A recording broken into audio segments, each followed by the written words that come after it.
Hello student, आज हम पढ़ेंगे 5 दिनों 5 डेज 1 to 5 सितंबर का करंट जीएस। मात्र 25 पॉइंट्स में मैं आपके लिए लेकर आया हूँ और बड़े ध्यान से समझेंगे और 10 से 12 मिनट से वीडियो में इसको हम कंप्लीट कर लेंगे। तो आप पूरा वीडियो कंप्लीट देखिएगा, काफ़ी इंपॉर्टेंट फैक्ट हैं आपके लिए। फर्स्ट पॉइंट है गुट निरपेक्ष दिवस। गुट निरपेक्ष दिवस 1 सितंबर को मनाया जाता है।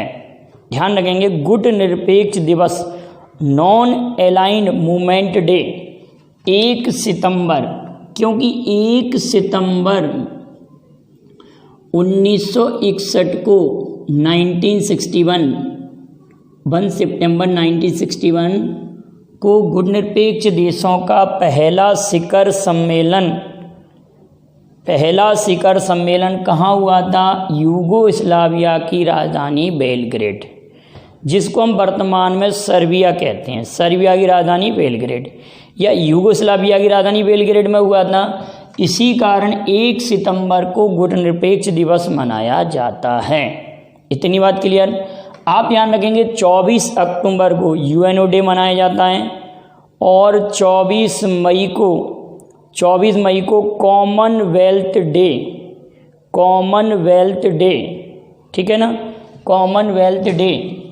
ये नॉन अलाइंड मूवमेंट है, वो है कॉमनवेल्थ डे, राष्ट्रमंडल दिवस है वो।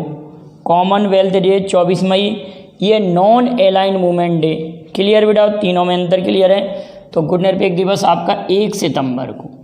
विश्व नारियल दिवस प्रशांत सहयोग संगठन जो भी है वो मनाता है इसको, तो लेकिन ये 2 सितंबर को मनाया जाता है। 2 सितंबर को मनाया जाता है विश्व नारियल दिवस। और भारत में नारियल उत्पादन में नंबर 1 राज्य केरल है। क्लियर है बेटा। स्काई स्केपर्स डे, आप सभी लोग जानते हैं किस शहर को स्काई स्केपर सिटी कहते हैं? तो आप कहेंगे न्यूयॉर्क को। आप कहेंगे किसको? न्यूयॉर्क को। गगनचुंबी इमारतों का नगर भी कहते हैं। तो स्काई स्केपर्स, इसके जनक विलियम केन ईयन के जन्म दिवस को 3 सितंबर को ये मनाया जाता है। कितने सितंबर को बेटा? 3 सितंबर को मनाया जाता है। क्लियर है। इंटरनेशनल चैरिटी डे, इसकी घोषणा यूएनओ की महासभा ने वर्ष 2012 में की थी, 2012 में की थी, लेकिन ये मनाया कब जाता है? ये भी 5 सितंबर को मनाया जाता है। 5 सितंबर को ही सर्वपल्ली राधाकृष्णन का जन्म दिवस भारत में शिक्षक दिवस के रूप में मनाया जाता है 5 सितंबर। आप ध्यान रखेंगे कि अंतर्राष्ट्रीय शिक्षक दिवस, मैं यहाँ लिख दे रहा हूँ, या विश्व शिक्षक दिवस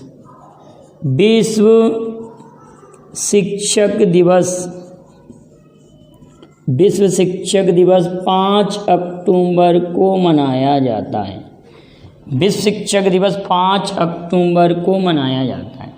और राष्ट्रीय शिक्षक दिवस 5 सितंबर को मनाया जाता है। राष्ट्रीय वन्यजीव दिवस, ध्यान से समझेंगे, राष्ट्रीय वन्यजीव दिवस ये मनाया जाता है 4 सितंबर को। लेकिन अगर आ जाए विश्व वन्यजीव दिवस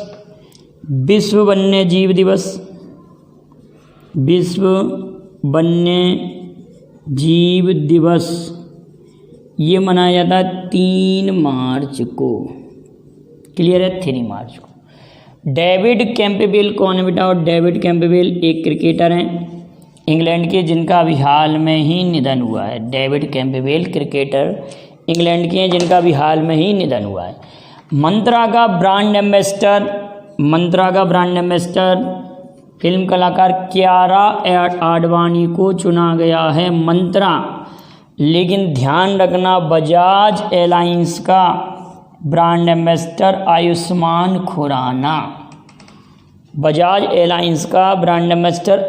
खुराना है और मंत्रा का ब्रांड एम्बेसडर कियारा आडवाणी है। भारत का सबसे बड़ा सोलर ट्री कहाँ स्थापित हुआ है? तो पश्चिम बंगाल में कहाँ स्थापित हुआ बेटा? पश्चिम बंगाल में। मुस्तफ़ा अदीब ये नए प्रधानमंत्री बने हैं और ये देश बहुत चर्चा में रहा। इस पर मैंने सेपरेट वीडियो भी बनाया है। लेबनान की राजधानी बैरूत में आपको मालूम था अमोनियम नाइट्रेट में विस्फोट हुआ था और वहाँ के प्रधानमंत्री ने इस्तीफा दे दिया था। तो अब ये नाम आप बताएंगे कि उस देश के किस प्रधानमंत्री ने इस्तीफा दिया था। तो उसी देश में ये नए प्रधानमंत्री बने हैं मुस्तफ़ा अदीब। लेबनान ध्यान रखेंगे, लेबनान की राजधानी बैरूत।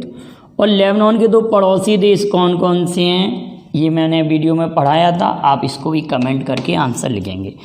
2020 में एथलीट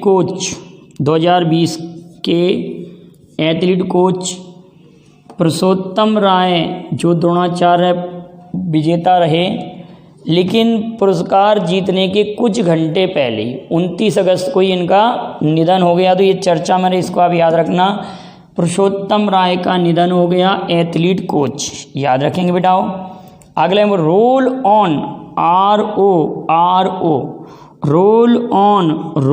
ऑन ट्रेन सेवा बेंगलुरु से प्रारंभ हुई।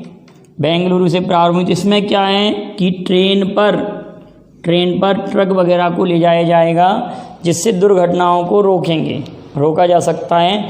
तो ये कहाँ शुरुआत हुई है? बेंगलुरु। और अब बेंगलुरु की कहाँ की राजधानी है? आप सभी लोग जानते हैं, कर्नाटक की राजधानी बेंगलुरु, ठीक है। और कई संस्थाओं के यहाँ हेडक्वार्टर हैं, तो जिन संस्थाओं के हेडक्वार्टर हैं वो आप लिखेंगे, कई बार मैं पढ़ा चुका हूँ। अगली इंपॉर्टेंट बात है फेडे ऑनलाइन चेस ओलंपियाड। ये दोनों देशों ने जीता है संयुक्त रूप से, रूस और इंडिया ने। किसने जीता है? रूस और इंडिया ने। जम्मू कश्मीर में एक विधेयक आया है जिसके तहत वहाँ की 5 भाषाएं, आधिकारिक भाषाएं होंगी। वे भाषाएं कौन कौन सी हैं? कश्मीरी, डोगरी, हिंदी, इंग्लिश, उर्दू। कश्मीरी, डोगरी, हिंदी, इंग्लिश, उर्दू, याद रखेंगे बेटाओ। कश्मीरी, डोगरी, हिंदी, इंग्लिश, उर्दू। गंदगी भारत छोड़ो अभियान ये उसी राज्य सरकार ने चलाया है जहां पर चरण पादुका पहल, करमवीर पुरस्कार, दीदी बहान सेवा प्रारंभ हुई थी। और कई इम्पोर्टेंट मैं जानकारी इस राज्य के बारे में दे चुका हूं, तो आप सभी लोग बता देंगे कि ये राज्य कौन सा है। तो ये राज्य मध्य प्रदेश। गंदगी भारत छोड़ो अभियान मध्य प्रदेश सरकार ने प्रारंभ किया है। ग्लोबल इनोवेशन इंडेक्स 131 देशों की अर्थव्यवस्थाओं को इसमें सम्मिलित किया गया है, जिसमें स्विट्जरलैंड, स्वीडन और अमेरिका फर्स्ट, सेकंड और थर्ड रहे हैं। स्विट्जरलैंड, अमेरिका, स्वीडन और अमेरिका क्रम से याद रखेंगे। और इंडिया की पोजीशन 48। पिछले वर्ष इंडिया 52 प्लेस पर था, इस बार 48वें प्लेस पर है। किम क्लिस्टर्स ने संन्यास की वापसी की है, संन्यास लेने की घोषणा कर दी थी 1999 में, उसके बाद ये वापस हुए हैं। तो 21 खेल के प्लेयर हैं, ये बताएंगे आप। किम क्लिस्टर ये बेल्जियम के हैं, ठीक है। और बेल्जियम के पीएम सोफी विल्म पीएम है। बेल्जियम की राजधानी ब्रुसेल्स है, ये पीएम है यहाँ के। लेकिन किम क्लिस्टर किस खेल की प्लेयर हैं ये बताएंगे आप, ठीक है। ये कमेंट करेंगे। इन्होंने संन्यास के बाद खेल में वापस होने की बात कही है कि अब ये खेल दोबारा से खेलेंगे, क्लियर है। तो किस खेल की प्लेयर हैं ये आपको कमेंट करना है। बांग्लादेश ने एक दिन का राष्ट्रीय शोक की अभी घोषणा की थी प्रणब मुखर्जी के निधन पर, और ये की थी उन्होंने 2 सितंबर के दिन राष्ट्रीय शोक की घोषणा कर दी थी। और प्रणब मुखर्जी का निधन हुआ था 31 अगस्त 2020 को।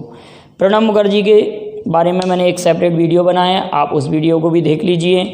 गूगल और बांग्लादेश के जल विकास बोर्ड ने बाढ़ की जानकारी देने के लिए समझौता किया है। तो ऐसे क्वेश्चन बन सकता है कि बांग्लादेश जल विकास बोर्ड के साथ किसने समझौता किया है, गूगल ने, या गूगल ने किसके जल विकास बोर्ड के साथ समझौता किया है, तो बांग्लादेश। ठीक है बेटा। अब क्या है ये स्वयं योजना, इसका पूरा नाम कुछ अलग है, ये आप कमेंट कर सकते हैं। तो और वैसे ज़रूरत नहीं है बेटा, आप ध्यान रखेंगे स्वयं योजना हम उतना पॉइंट पढ़ें जितना हमारे लिए आवश्यक है, अनावश्यक वस्तुओं का संग्रह ना करें। स्वयं योजना ये असम राज्य सरकार की है, और धन्वंतरी योजना भी कुछ समय पहले असम सरकार ने प्रारंभ की थी, ये भी असम राज्य सरकार की हैं। असम की ही हिमादास डींग एक्सप्रेस कहलाती हैं, असम की हिमादास डींग एक्सप्रेस कहलाती हैं। दुनिया का सबसे बड़ा सड़क नेटवर्क तो अमेरिका का है, लेकिन दुनिया का दूसरा बड़ा अभी भारत सरकार ने घोषणा की है, सड़क परिवहन मंत्री ने, तो ये इंडिया सेकंड प्लेस पर है और पहले प्लेस पर कौन है, अमेरिका। नीना मल्होत्रा इटली में भारत की राजदूत, नीना मल्होत्रा इटली में भारत की राजदूत नियुक्त हुई हैं। अगला है राजू कुमार श्रीवास्तव। आप ध्यान रखना, ये वो वाले राजू कुमार श्रीवास्तव नहीं है जो हास्य कलाकार हैं, वो नहीं है वो। आप ध्यान रखना, ये अलग राजू श्रीवास्तव में अधिकारी हैं। राजू श्रीवास्तव को क्रोएशिया में भारत का राजदूत नियुक्त किया है, और क्या कहेंगे, क्रोएशिया की राजधानी जगरेब, क्रोएशिया की राजधानी क्या बेटा, जगरेब, याद रखेंगे। और राजू श्रीवास्तव यहाँ के कौन बने हैं, राजदूत। और नीना मल्होत्रा कहाँ की बनी हैं, इटली में। अगला Gary stead New Zealand cricket team के, न्यूजीलैंड की राजधानी क्या, वेलिंगटन, न्यूजीलैंड क्रिकेट टीम के कोच बने हैं। अगली इंपॉर्टेंट बात है, टेनिस में सर्वाधिक बार विजेता अमेरिका की सेरेना विलियम्स, अभी इनकी 200वीं जीत थी, अमेरिका की सेरेना विलियम्स। और ये बताएंगे इन्होंने अमेरिका की प्लेयर को हराया था, उनका नाम आप कमेंट कर सकते हैं अगर आपको याद हो तो। अब देखिए बेटा, इसमें से इम्पोर्टेंट बात क्या क्या है। सबसे ज़्यादा इम्पोर्टेंट है नारियल दिवस 2 सितंबर को। अगला इम्पोर्टेंट है मंत्रा का ब्रांड एम्बेसडर कियारा एडवाणी, एक बार पढ़ना बस याद हो जाएगा, ऑप्शन आएगा। मुस्तफा अदीब प्रधानमंत्री बने हैं लेबनान के, ठीक है। और अगला इम्पोर्टेंट पॉइंट है, कश्मीर में 5 आधिकारिक भाषाएं। गंदगी भारत छोड़ो ग्लोबल इनोवेशन इंडेक्स। और इधर इम्पोर्टेंट है बजाज आलियंस और नीना और राजू कुमार श्रीवास्तव। इतनी बातें आप याद रखेंगे, इसको रिवाइज करेंगे, इसके नोट्स बना लेंगे। वीडियो पसंद आया तो लाइक और शेयर कीजिए। Thank you very much. जय हिंद, जय भारत।